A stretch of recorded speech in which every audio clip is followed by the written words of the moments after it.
Boa noite, senhor presidente. Boa noite, colegas vereadores, imprensa, funcionários da casa e todos que nos prestigiam até o momento. Venho a esta casa hoje para trazer um presente para todos nós. Um presente que, no final de semana, chegou até minhas mãos e eu não posso, como médico e como parlamentar deste município, deixar de compartilhar com todos vocês. Primeiro mestre em pneumologia e primeiro livre docente em cardiologia da URGS. Pós-doutorado nas universidades de Edimburgo, Londres e Califórnia. Um dos fundadores do Instituto de Cardiologia em Porto Alegre. Nesse momento, chefe do Serviço de Hemodinâmica do Instituto de Cardiologia de Porto Alegre. Estou aqui falando do nosso colega, meu colega e amigo Carlos Antônio Gotcha, que aos 81 anos, hoje, conversando comigo pelo telefone, eu perguntei: doutor, o senhor não tem medo de ir trabalhar? Ele me disse: tenho medo de ficar confinado em casa, sem a dignidade e a felicidade do meu trabalho. Eu vou aqui usar a tribuna para transcrever um texto que recebi do colega Carlos Antônio Gotcha. A atual pandemia do coronavírus, em parte, é real, mas em grande parte foi construída pela sua maior propagadora, a mídia totalitária que não admite o contraditório.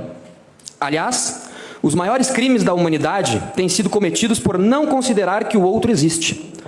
Sócrates teve que beber cicuta para criticar os falsos deuses atenienses. Cristo foi crucificado por pregar tolerância e amor. São Tomás de Aquino foi considerado herético por tentar conciliar fé e razão. Tiradentes foi enforcado porque quis independizar o Brasil. E Hitler foi eleito Homem do Ano em 1938, ocupando a capa da revista Time. Esses exemplos, num oceano de outros semelhantes, apoiaram-se praticamente na unanimidade da inconsciência coletiva na respectiva época. Toda unanimidade é burra. É o que está acontecendo com a dita pandemia do coronavírus. Existe uma verdade única: quem a contesta é criminoso, insensível, desconsidera a vida. Só há o caminho do isolamento social total e absoluto. Ninguém pode sair de casa, todos têm de usar máscara, fora disso não existe outra realidade.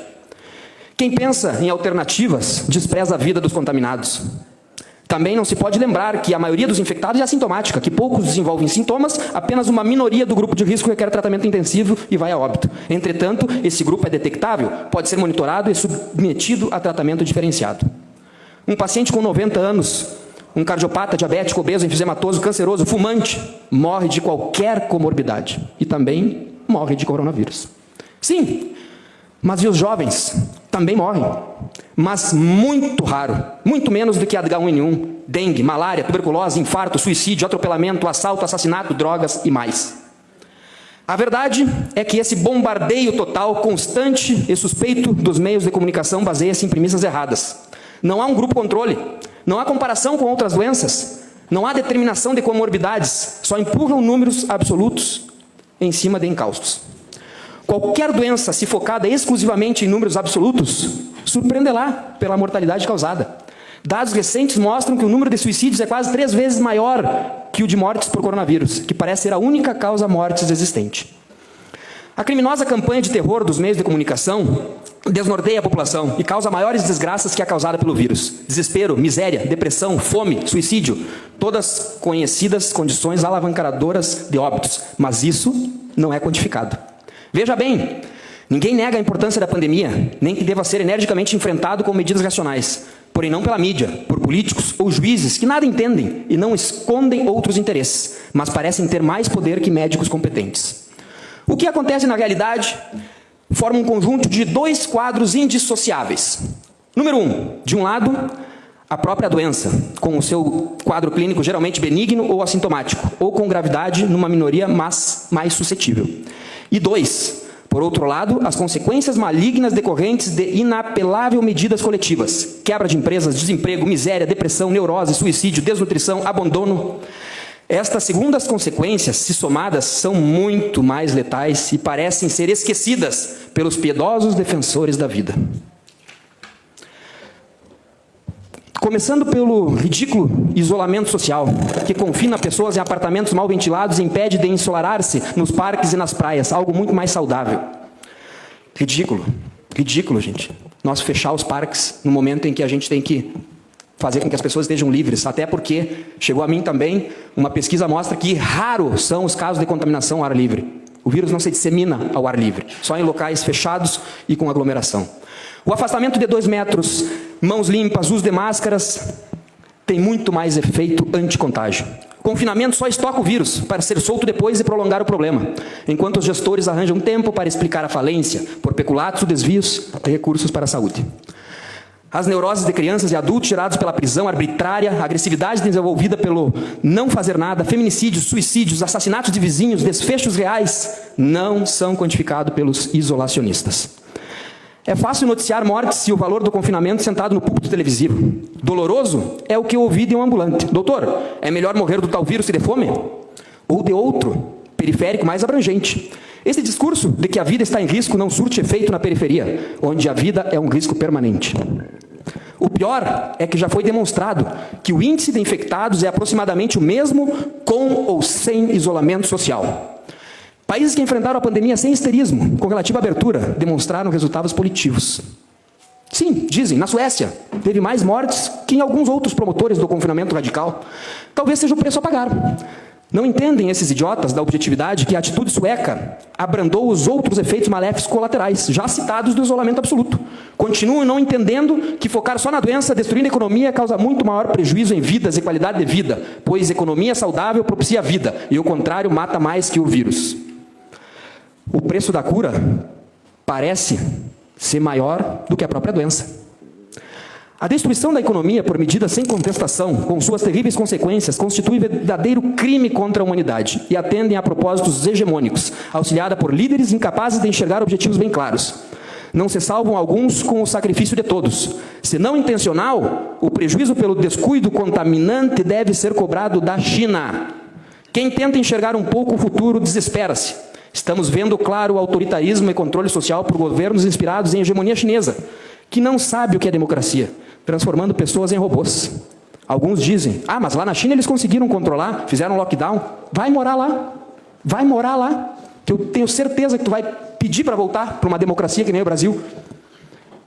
Nós não podemos comparar um governo autoritário, um governo de ditadura, em que se o governo disser para te ficar em casa, tu colocar o pé para fora, ou tu é preso ou tu é morto. Onde a estrutura do governo te dá comida em casa, onde a estrutura do governo te dá remédio em casa, onde o lockdown, que é uma ferramenta da medicina que nunca foi usado até então, lá pode funcionar mesmo. Aqui, com a nossa cultura, não funciona. E é isso que eu tenho dito. Nós temos que nos adequar o tratamento à nossa cultura. Na Alemanha, por exemplo, conseguiram lá fechar o país por 3 meses. Isolamento total. Parabéns. 90% do povo alemão tem condições de ficar 3 meses parado. Por quê? Porque tem capital. E o capital nada mais é do que o resultado do trabalho acumulado. Eu e muitos aqui temos também. E quem não tem? E quem trabalha no mês, para no outro mês pagar a sua habitação, seu alimento, seu remédio, suas vestes? E esse aí? Será que nós somos tão egoístas de pensar apenas no nosso umbigo? Não é possível. Direitos consagrados são constantemente violados, como o de ir e vir e o de escolha, que ficam subordinados à licença de qualquer guarda munido de uma autoridade que não pode ter, abordando pessoas, caçando-as nas praias ou até nadando no mar. Uma estupidez sem nenhum sentido, que mata a alegria, o exercício e o lazer. O que estão fazendo sugere terrível cenário, não longe de implantar-se e destruir todas as conquistas humanas de direito e de liberdade desde a Revolução Francesa. O que certa e poderosa mídia faz é um ensaio aterrorizante para transformar pessoas em robôs, sem face, sem vontade, sem críticas, autômatos obedientes a decisões estatais, bem ao gosto dos inspiradores asiáticos. Todos os heróis que morreram no passado para termos liberdade estão sendo ressepultados pelos novos psicofantas e suas medidas esdrúxulas e mortais. Outro aspecto a considerar é preciso ter cuidado com a higienização, porque todo extremo é maléfico. Se pega a moda de esterilizar todos os objetos tocados, de não apertar as mãos, impedir o ar ambiente com filtros e o contato uns com os outros por paredes plásticas, a longo prazo, o sistema imunológico atrofia-se e abre portas para futuras novas pandemias por faltas de anticorpo desenvolvido. Assim, dizimaram-se populações indígenas. Ao chegaram na América os primeiros europeus que assintomáticos trouxeram o vírus da gripe comum. Uma criança que engatinha e leva a mão na boca está desenvolvendo imunidade. Querem roubar até nossa imunidade. Pessoas rígidas, no pleno uso de seus direitos, são discriminadas pelo simples fato de terem 70, 80, 90 anos. De novo, os idiotas da objetividade desconhecem não ser o número de anos, mas o estado biológico que torna a pessoa mais ou menos suscetível ao vírus. O idoso tem direito a viver, divertir-se e fazer escolhas. Afirma com propriedade Rosário Pinto Correia, da Escola Lisboeta de Trabalho e Economia. Os idosos com mais de 70 anos, como são chamados agora, primeiro, não se veem como idosos. Segundo, não são idiotas. Terceiro, em muitos sabem mais que os mais novos. Quarto, querem gozar a vida como todos e, sobretudo, têm, como todos, o direito de escolher. Medicamentos e vacinas eficazes estão próximas a aparecer. Necessita-se repudiar e evitar as consequências do ditatorial controle social. As pessoas aterrorizadas estão próximas a serem anuladas arbitrariamente em vontades ou atitudes. Se a sociedade não exibir o direito de reagir, se o ensaio de totalitarismo midiático e governamental prosperar. Doutor Tiago, só me permite uma partezinha? Sim, eu quero só dizer aqui para todos que este texto, tá, ele apenas serve para repensar à luz de múltiplas evidências e de um cidadão médico de 81 anos que vai trabalhar todos os dias e que tem no seu currículo algo incrível. Não é qualquer cidadão. Ele é pneumologista, ele conhece pulmão, ele trabalha no Instituto de Cardiologia, ele conhece muito bem como funciona a fisiopatologia da doença. Então, é uma forma que a gente tem de mostrar o outro lado. E a gente tem obrigação, nesta casa, que é a casa dos debates, de mostrar que existe também o outro lado. Era só